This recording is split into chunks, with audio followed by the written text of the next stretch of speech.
Hallelujah. ದೇವರ ಪರಿಶುದ್ಧ ನಾಮಕ್ಕೆ ಸ್ತೋತ್ರವಾಗಲಿ. ಈ ದಿನ ನಾವು ಲೂಕನು ಬರೆದ ಸುವಾರ್ತೆ ಅಧ್ಯಾಯ 22 ಓದಿ ಧ್ಯಾನ ಮಾಡುವಂತರಾಗೋಣ. ಲೂಕನು ಬರೆದ ಸುವಾರ್ತೆ ಅಧ್ಯಾಯ 22. ಹುಳಿಯಿಲ್ಲದ ರೊಟ್ಟಿಯನ್ನು ತಿನ್ನುವ ಪಸ್ಕವೆಂಬ ಹಬ್ಬವು ಹತ್ತಿರವಾದಾಗ ಮಹಾಯಾಜಕರು ಶಾಸ್ತ್ರಿಗಳು ಯೇಸುವನ್ನು ಕೊಲ್ಲಬೇಕೆಂದಿದ್ದು ಜನರಿಗೆ ಹೆದರಿ ತಕ್ಕ ಮಾರ್ಗವನ್ನು ಹುಡುಕುತ್ತಿದ್ದರು. ಆಗ ಸೈತಾನನು 12 ಮಂದಿ ಶಿಷ್ಯರ ಲೆಕ್ಕದಲ್ಲಿ ಸೇರಿದವನಾದ ಇಸ್ಕರಿಯೋತ್ ಎಂಬ ಯೂದನಲ್ಲಿ ಪ್ರವೇಶಿಸಲು ಅವನು ಮಹಾಯಾಜಕರ ಬಳಿಗೂ ಕಾವಲಿನ ದಳವಾಯಿಗಳ ಬಳಿಗೂ ಹೋಗಿ ತಾನು ಯೇಸುವನ್ನು ಹಿಡುಕೊಡುವ ಉಪಾಯವನ್ನು ಕುರಿತು ಅವರ ಸಂಗಡ ಮಾತಾಡಿದನು. ಅವರು ಸಂತೋಷಪಟ್ಟು ನಿನಗೆ ಹಣ ಕೊಡುತ್ತೇವೆಂದು ಒಪ್ಪಂದ ಮಾಡಲು ಅವನು ಒಡಂಬಟ್ಟು ಆತನನ್ನು ಗದ್ದಲವಾಗದಂತೆ ಅವರಿಗೆ ಹಿಡುಕೊಡುವುದಕ್ಕೆ ಅನುಕೂಲವಾದ ಸಮಯವನ್ನು ನೋಡುತ್ತಿದ್ದನು.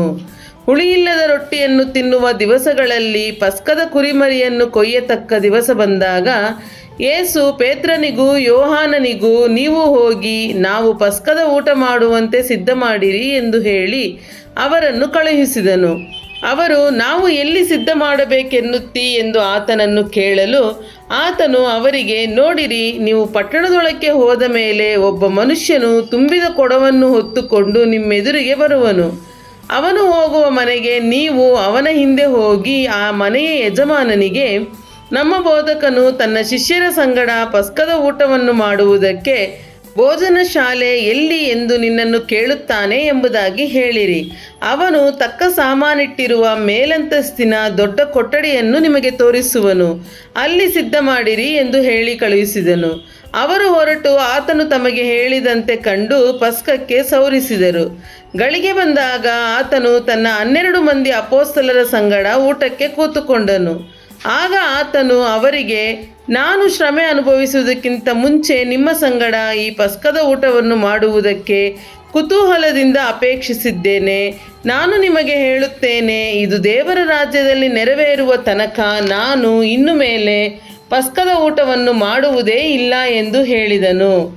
ಆಮೇಲೆ ಆತನು ದ್ರಾಕ್ಷಾರಸದ ಪಾತ್ರೆಯನ್ನು ತೆಗೆದುಕೊಂಡು ದೇವರ ಸ್ತೋತ್ರ ಮಾಡಿ, ಇದನ್ನು ತಕ್ಕೊಂಡು ನಿಮ್ಮಲ್ಲಿ ಹಂಚಿಕೊಳ್ಳಿರಿ. ಇಂದಿನಿಂದ ದೇವರ ರಾಜ್ಯವು ಬರುವ ತನಕ ನಾನು ದ್ರಾಕ್ಷಾರಸವನ್ನು ಕುಡಿಯುವುದೇ ಇಲ್ಲವೆಂದು ನಿಮಗೆ ಹೇಳುತ್ತೇನೆ ಅಂದನು.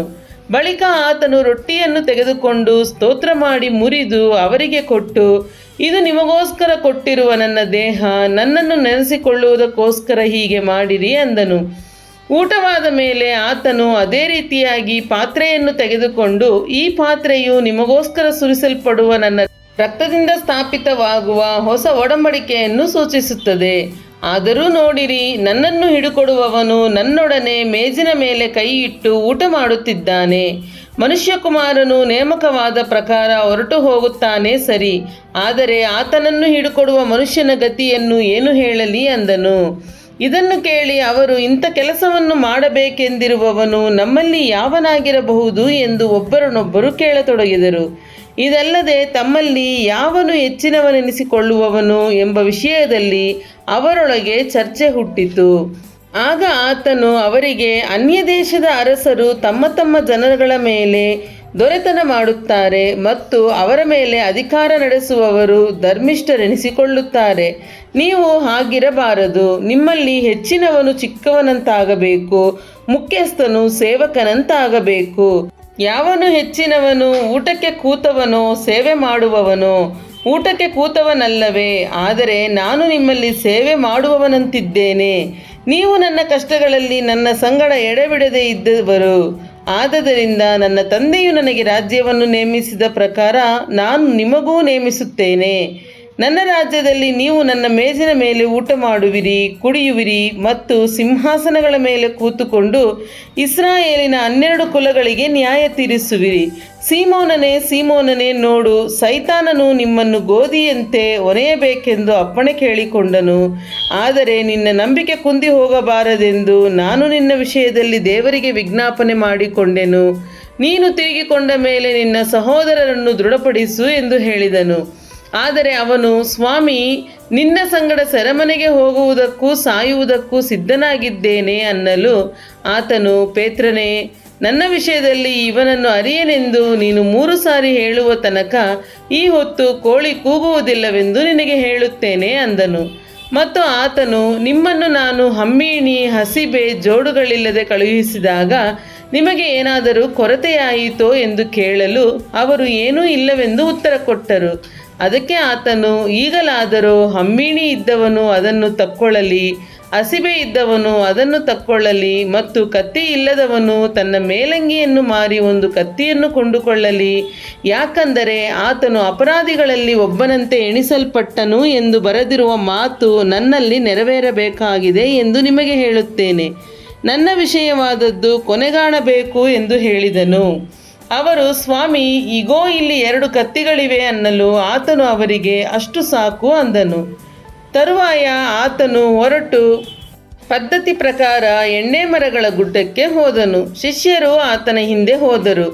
ಆತನು ಕ್ಲುಪ್ತ ಸ್ಥಳಕ್ಕೆ ಬಂದಾಗ ಅವರಿಗೆ, ನೀವು ಶೋಧನೆಗೆ ಒಳಗಾಗದಂತೆ ದೇವರನ್ನು ಪ್ರಾರ್ಥಿಸಿರಿ ಎಂದು ಹೇಳಿದನು. ಆಮೇಲೆ ಆತನು ಅವರನ್ನು ಬಿಟ್ಟು ಕಲ್ಲೆಸುಗೆಯಷ್ಟು ದೂರ ಹೋಗಿ ಮೊಣಕಾಲೂರಿ, ತಂದೆಯೇ, ನಿನಗೆ ಇಷ್ಟವಿದ್ದರೆ ಈ ಪಾತ್ರೆಯನ್ನು ನನ್ನಿಂದ ತೊಲಗಿಸು, ಹೇಗೂ ನನ್ನ ಚಿತ್ತವಲ್ಲ ನಿನ್ನ ಚಿತ್ತವೇ ಆಗಲಿ ಅಂದನು. ಆಗ ಪರಲೋಕದಿಂದ ಬಂದ ಒಬ್ಬ ದೇವದೂತನು ಆತನಿಗೆ ಕಾಣಿಸಿಕೊಂಡು ಆತನನ್ನು ಬಲಪಡಿಸಿದನು. ಆತನು ಮನೋವ್ಯಥೆಯುಳ್ಳವನಾಗಿ ಇನ್ನೂ ಆಸಕ್ತಿಯಿಂದ ಪ್ರಾರ್ಥಿಸುತ್ತಿರಲಾಗಿ ಆತನ ಬೆವರು ಭೂಮಿಗೆ ಬೀಳುತ್ತಿರುವ ರಕ್ತದ ದೊಡ್ಡ ಹನಿಗಳೋಪಾದಿಯಲ್ಲಿತ್ತು. ಆತನು ಪ್ರಾರ್ಥನೆ ಮುಗಿಸಿ ಎದ್ದು ಶಿಷ್ಯರ ಬಳಿಗೆ ಬಂದು ದುಃಖಭಾರದಿಂದ ಇವರಿಗೆ ನಿದ್ರೆ ಹತ್ತಿರುವುದನ್ನು ಕಂಡು ಅವರಿಗೆ, ನೀವು ನಿದ್ರೆ ಮಾಡುವುದೇನು? ಹೇಳಿರಿ, ಶೋಧನೆಗೆ ಒಳಗಾಗದಂತೆ ಪ್ರಾರ್ಥಿಸಿರಿ ಎಂದು ಹೇಳಿದನು. ಆತನು ಇನ್ನೂ ಮಾತಾಡುತ್ತಿರಲು ಇಗೋ, ಜನರ ಗುಂಪು ಕಾಣಿಸಿತು. 12 ಮಂದಿ ಶಿಷ್ಯರಲ್ಲಿ ಒಬ್ಬನಾದ ಯೂದನೆಂಬುವನು ಆ ಜನರ ಮುಂದೆ ನಡೆದನು. ಅವನು ಯೇಸುವಿಗೆ ಮುದ್ದಿಡುವುದಕ್ಕಾಗಿ ಆತನ ಬಳಿಗೆ ಬರಲು ಯೇಸು ಅವನಿಗೆ, ಯೂದನೇ, ಮುದ್ದಿಟ್ಟು ಮನುಷ್ಯಕುಮಾರನನ್ನು ಹಿಡುಕೊಡುತ್ತೀಯಾ ಎಂದು ಕೇಳಿದನು. ಆತನ ಸುತ್ತಲಿದ್ದವರು ಮುಂದೆ ಆಗುವುದನ್ನು ತಿಳಿದು, ಸ್ವಾಮಿ, ನಾವು ಕತ್ತಿಯಿಂದ ಹೊಡೆಯೋಣೋ ಎಂದು ಕೇಳಿದರು. ಅವರಲ್ಲಿ ಒಬ್ಬನು ಮಹಾಯಾಜಕನ ಆಳನ್ನು ಹೊಡೆದು ಅವನ ಬಲಗಿವಿಯನ್ನು ಕಡಿದು ಹಾಕಿದನು. ಆದರೆ ಯೇಸು, ಇಷ್ಟಕ್ಕೆ ಬಿಡಿರಿ ಎಂದು ಹೇಳಿ ಆ ಕಿವಿಯನ್ನು ಮುಟ್ಟಿ ಅವನಿಗೆ ವಾಸಿ ಮಾಡಿದನು. ಬಳಿಕ ಯೇಸು ತನ್ನನ್ನು ಹಿಡಿಯುವುದಕ್ಕೆ ಬಂದ ಮಹಾಯಾಜಕರಿಗೂ ದೇವಾಲಯದ ಕಾವಲಿನ ದಳವಾಯಿಗಳಿಗೂ ಸಭೆಯ ಹಿರಿಯರಿಗೂ, ಕಳ್ಳನನ್ನು ಹಿಡಿಯುವುದಕ್ಕೆ ಬಂದಂತೆ ಕತ್ತಿಗಳನ್ನು ದೊಣ್ಣೆಗಳನ್ನು ತೆಗೆದುಕೊಂಡು ಬಂದಿರಾ? ನಾನು ದಿನಾಲು ದೇವಾಲಯದಲ್ಲಿ ನಿಮ್ಮ ಸಂಗಡ ಇದ್ದಾಗ ನೀವು ನನ್ನ ಮೇಲೆ ಕೈ ಹಾಕಲಿಲ್ಲ. ಆದರೆ ಇದು ನಿಮ್ಮ ಕಾಲ, ಇದು ಅಂಧಕಾರದ ದೊರೆತನ ಎಂದು ಹೇಳಿದನು. ಅವರು ಆತನನ್ನು ಹಿಡಿದು ಸಾಗಿಸಿಕೊಂಡು ಮಹಾಯಾಜಕನ ಮನೆಯೊಳಕ್ಕೆ ತೆಗೆದುಕೊಂಡು ಹೋದರು. ಪೇತ್ರನು ದೂರದಿಂದ ಹಿಂದೆ ಹೋಗುತ್ತಿದ್ದನು. ಅಂಗಳದ ನಡುವೆ ಅವರು ಬೆಂಕಿ ಹೊತ್ತಿಸಿ ಒಟ್ಟಾಗಿ ಕುಳಿತುಕೊಳ್ಳಲು ಅವರ ನಡುವೆ ಪೇತ್ರನು ಕೂತುಕೊಂಡನು. ಅವನು ಬೆಳಕಿಗೆ ಮುಖವಾಗಿ ಕೂತಿರುವಾಗ ಒಬ್ಬ ದಾಸಿಯು ಅವನನ್ನು ಕಂಡು ಅವನನ್ನು ದೃಷ್ಟಿಸಿ ನೋಡಿ, ಇವನೂ ಸಹ ಅವನ ಸಂಗಡ ಇದ್ದವನು ಅಂದಳು. ಆದರೆ ಅವನು, ನಾನು ಅವನನ್ನು ಅರಿಯೆನಮ್ಮ ಎಂದು ಹೇಳಿದನು. ತುಸು ಹೊತ್ತಿನ ಮೇಲೆ ಒಬ್ಬನು ಅವನನ್ನು ಕಂಡು, ನೀನು ಸಹ ಅವರಲ್ಲಿ ಒಬ್ಬನು ಅನ್ನಲು ಪೇತ್ರನು, ಅಲ್ಲಪ್ಪ ಅಂದನು.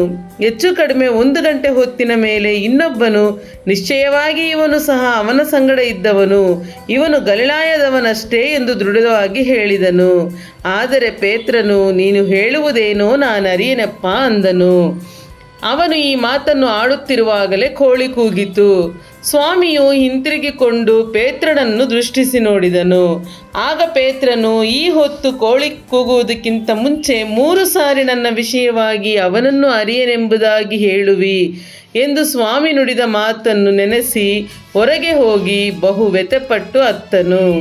ಆಮೇಲೆ ಯೇಸುವನ್ನು ಹಿಡಿದವರು ಆತನನ್ನು ಹಾಸ್ಯ ಮಾಡುತ್ತಾ ಆತನಿಗೆ ಮುಸುಕು ಹಾಕಿ ಹೊಡೆದು, ನಿನ್ನನ್ನು ಹೊಡೆದವನಾರು? ಪ್ರವಾದನೆ ಹೇಳು ಎಂದು ಆತನನ್ನು ಕೇಳಿದರು. ಆತನಿಗೆ ಇನ್ನೂ ಅನೇಕ ದೂಷಣೆಯ ಮಾತುಗಳನ್ನಾಡಿದರು.